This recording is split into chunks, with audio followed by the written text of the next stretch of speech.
Okay. Snuck that on me. All right, y'all. Welcome to By the Hydrant, episode number 3, man. Number 3. Damn you, public school system. Ah. No, man. Shit, I went to like private school, and I went to private school until fucking 8th grade, man. I don't know. That shit was rough. I don't know. Like, what was school like for you in elementary school? I don't think we've talked about that much. I like elementary school for me. I actually had like good memories. That's my favorite time going to school. Went to Kettering Elementary in Ypsi off of Foley. So I walked to school. That's where I met James. Okay.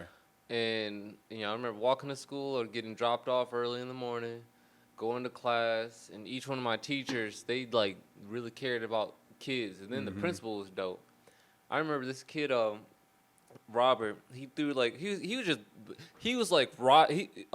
was Robert, but he was like Roger from Doug Funny. Not Gangrene Roger. Yeah, gang. He was just like him and his whole family, just like notorious for just being bad. Notorious for being bad.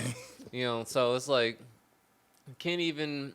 It's public school, but at the same time, he was throwing rocks on the playground, and I was like, I didn't like that. He was like, stop throwing rocks. And he kept throwing rocks, and then I just like hopped on him and just started like just beating him up, And then the principal, she took me to the office, and I was telling her like, yeah, he just started messing with me. He's been messing with me for some time. And she's like, oh, this is all right, because she already knew, and so she took me to go get I love honey barbecue wings.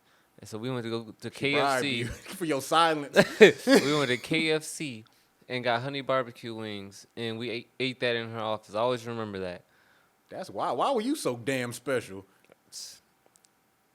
I don't know. I just remember I had good teachers. Shit. Kettering, Ypsilanti had all from 1st to 5th grade had great teachers. That sounds nice. Miss Smith, Miss Brown. Then I had Mr. Birdie Shaw. He rapped the Dr. Seuss. Yeah, he was a big dude, only dude teacher in elementary. And he big ponytail, deep voice, and he was like the green eggs, but he was like actually spit it. That's what's up. And I remember that. And then we made birdhouses and stuff. I just had a good time. That sounds good. It was a good school. My experience, it was a fire that forged me. That's all I could fucking say. So I went to a private school in Southfield, Michigan. So it's like suburbs of Detroit. Whatever. That's where like a lot of like affluent, kind of like doing well for themselves, black folks kind of sending their kids. I don't know how my parents did pretty good. I ain't gonna front on my mom and dad. They work hard. So it's like hardcore Christian school. So literally my parents signed a paper like, yeah, man, you beat my kid's ass. If he's a millimeter out of line, beat his ass, dude. And you know me, like I'm an artist, so I'm curious, I'm doing different things. I'm sitting and doodling while the teacher's teaching. And this wasn't an ass whooping, but it should have been for somebody. I remember. So first of all, I missed like the Harry Potter craze because witches and demons couldn't do that. You couldn't read a Harry Potter book. You couldn't talk about it. And then like I'm watching the movies with everybody else. Like this is cool, but it's cool. I don't get what's so bad about it. I don't got no attachment to it. The books were cool. Yeah, man. I like reading. The thing that like really twisted my nipples. Like the Pokemon thing. So it's like, monsters are demons are monsters. I love Pokemon. I fucking love Pokemon. I had a little Pikachu journal that I would journal in every night, like I was talking to Pikachu and shit. So like I had my like Pokemon cards with me or whatever, and the teacher like takes me in front, like rips up my Pokemon cards in front of the class. And like in the back of my head, I'm like, you didn't pay for them goddamn cards. What the hell do you get off? Like, even in my like 6-7-year-old mind at the time. Dog, like it was. Like, I remember Yu-Gi-Oh was in 5th grade. If you got caught with your Yu-Gi-Oh cards, or even like a Yu-Gi-Oh card near you in class, she would take your whole deck. We had to make our own. We called it FruGi-Oh. We did ours too. It was Goosebumps. It was like Monster Blood and all that stuff. It was random shit. See, ours was a free for all. Like all mine were like basketball based. Michael Jordan. This is the fadeaway. Any attacks will miss. Whatever shit. Man, no, like that. We grew up, and I feel like the last time it was cool to grow up. Yeah. You know what I'm saying? Where you could actually be a damn kid. Because you had to. We didn't have. I remember when they first put iMac computers in the library, and it was like an experiment. And if you the first thing people did was do www. Their name. And I was just always remember if you type in www.pauletta.com, that was like a porn site. And we had a girl named Pauletta in our site, and there was no safe search. Such innocent intentions. Like searching porn already. Man, the first thing. I remember the first time I got exposed to porno, it was like some hentai. So I'm like, you would just look for, what's Super Saiyan level 5 look like or whatever. And I end up like on some hentai site, and it like shocked me. It shocked me so much. I got up and ran out the room. I didn't even click off the page. I just got up and ran out the room. And then, like, some minutes later, my dad cracks my door. Like, son, what the fuck? He saw it? Yes. I left it on the... Man. Yeah. I also remember having to print out pictures of, like, Pamela Anderson. By the time I was, like, really getting into, like, porno and stuff, that was, like, when LimeWire was really, like... amping up, so I would spend all day like downloading Booty Talk 23. I remember there was a few kids that just like underground like porn. Like I got this memory card full of all these pornos, $5. See them kids I wasn't hanging out with back then. I was like, damn, like why? I remember being in the trailer park.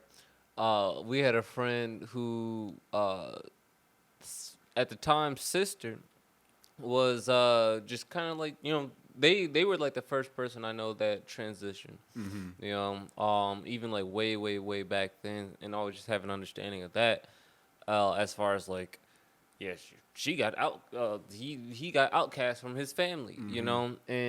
And so, but sneaking into their room and grabbing and just looking through their stuff, we found like a bunch of like large, random size, novelty type dildos. Suicide Girls were popular at the time.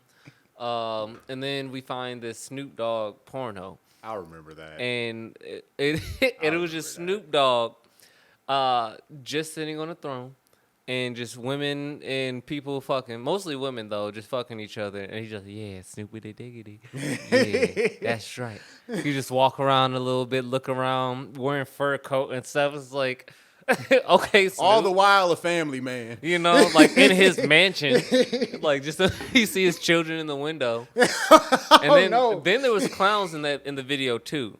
And that's what it was ridiculous. You ready for this cream pie, girl? I had to find that somewhere. I had to find that because I remember we watched it and then like he hit it and then we wanted to like keep it because it was funny. But he moved, and it's a trailer, so they're moving the trailer and stuff. And so we moved. So like, but before they were like sectioned off the trailer and put like plastic and all that stuff. We broke in the trailer trying to search where he hit it. Because we were just mischievous. We burned. I won't say we burned houses, but we burned stuff, broke windows. Ambiguous thing. Yeah, living in a trailer park was very interesting. I always wondered, like, how would I be if I just stayed in, like, the Ypsilanti area? Because my parents, they didn't want me to go. Probably like a hard criminal. Probably. Like, fucking, after Kettering, the elementary, they didn't want me to go to Ypsi, and they definitely didn't want me, definitely want me to go to Ypsi, and they didn't want me to go to Willow Run. Willow Run has good curriculum, but does not have the best students. Ypsi's just everywhere. God bless Ypsi. Ypsi's a broad canvas, man. So I went to Lincoln and moved to the trailer park because we had the modular home. But the front of the park was an actual trailer park. I remember like Snaggletooth kids running around barefoot, no matter what, just dirty. Ain't no running water back home. kids in and out the house yelling at their parents. Everybody yelling at their parents. That shit was shocking. No, I don't get that shit. I'll never get that shit. I'm over here skateboarding, and I remember like everybody walking in. We about to get refreshments and stuff, and I'm the last one. Yeah, you can't come in. My parents don't like you. Mind you, I'm the only black dude in the whole group.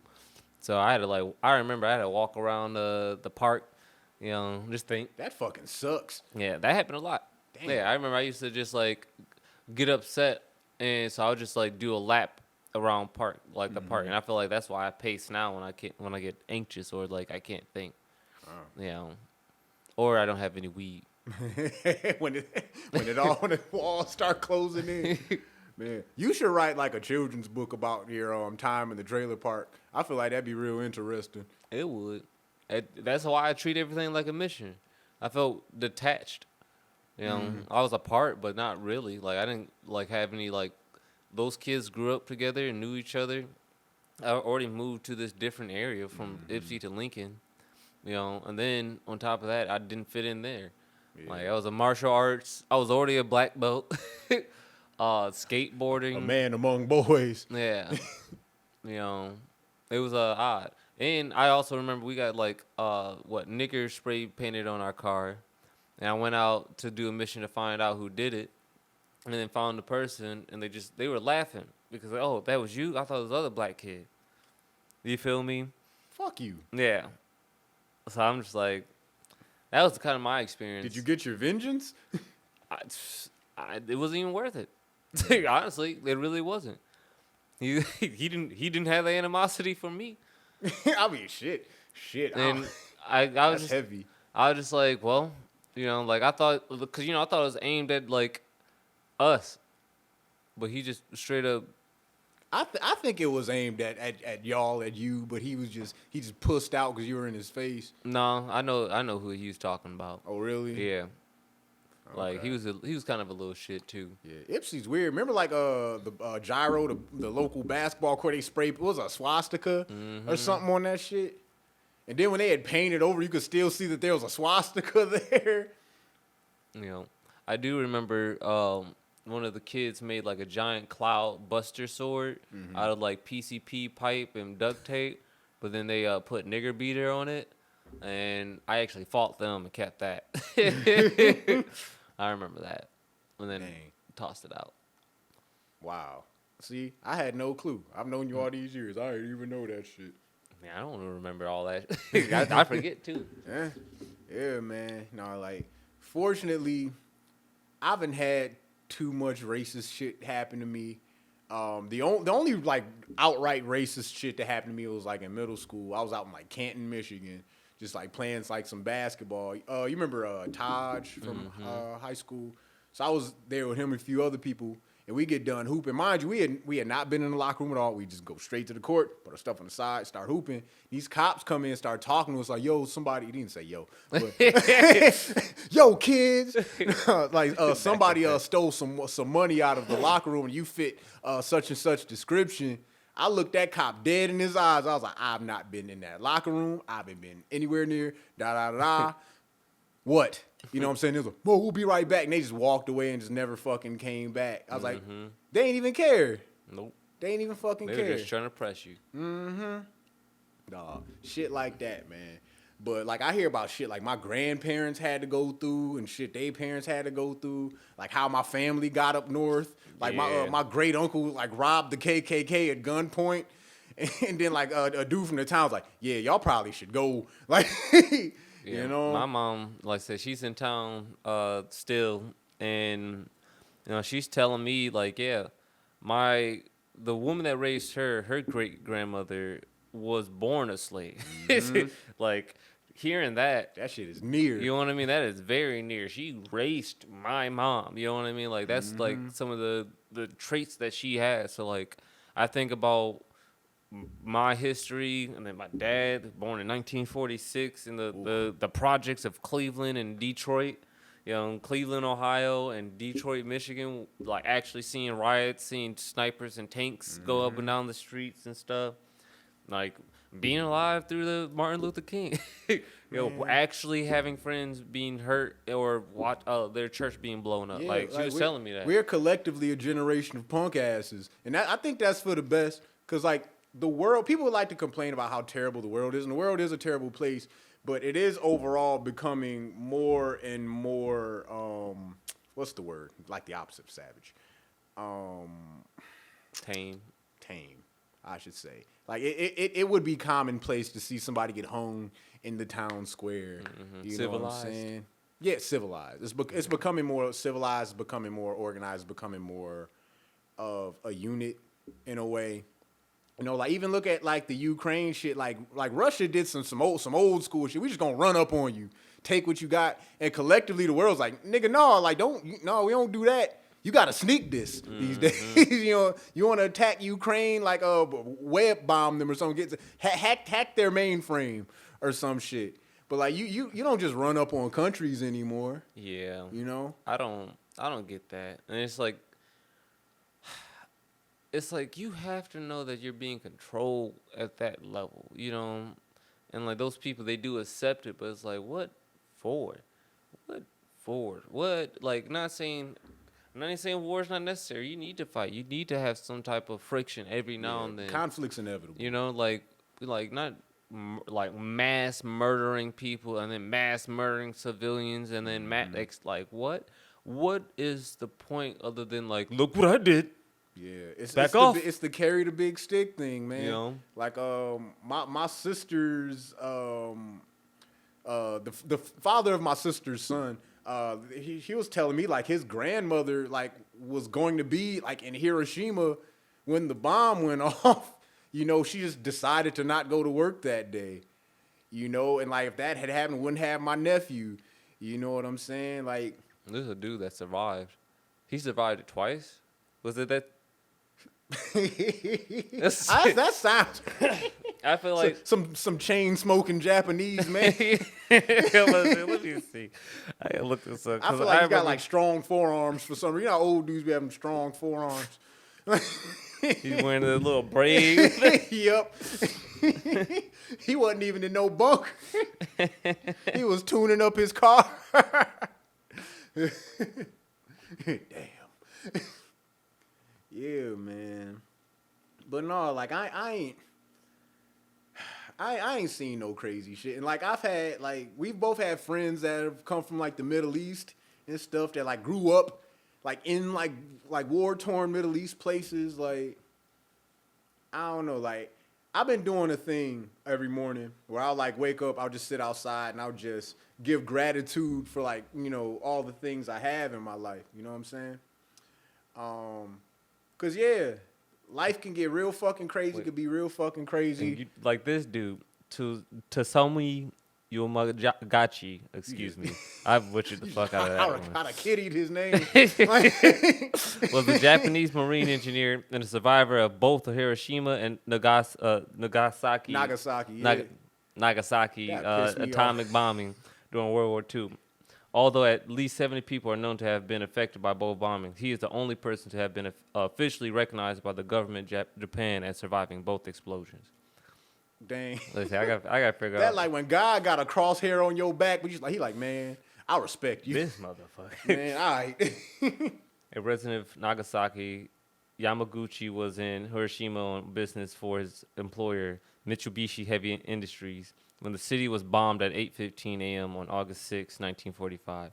He returned to Nagasaki the following day, and despite his wounds, he returned to work on August 9, the day of the second atomic bombing.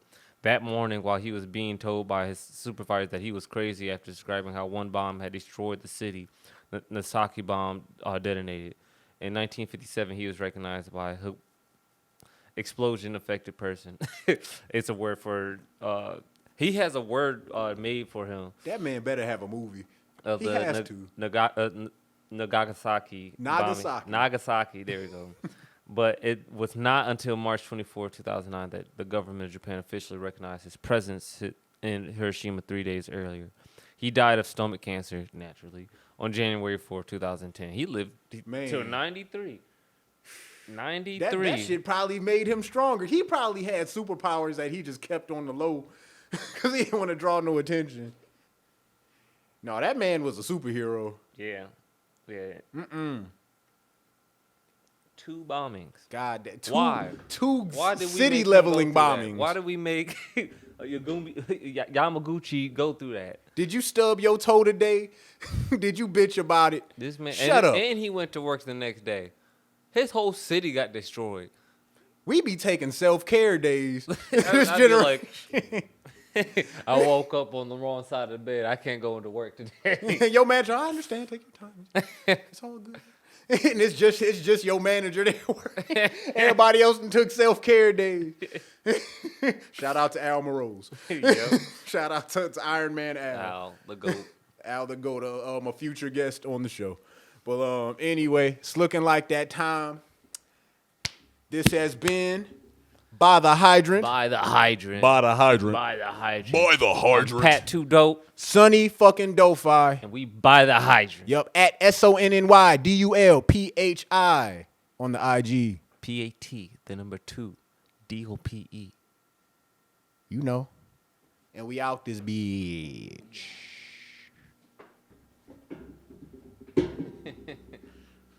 Cool. That was a good one.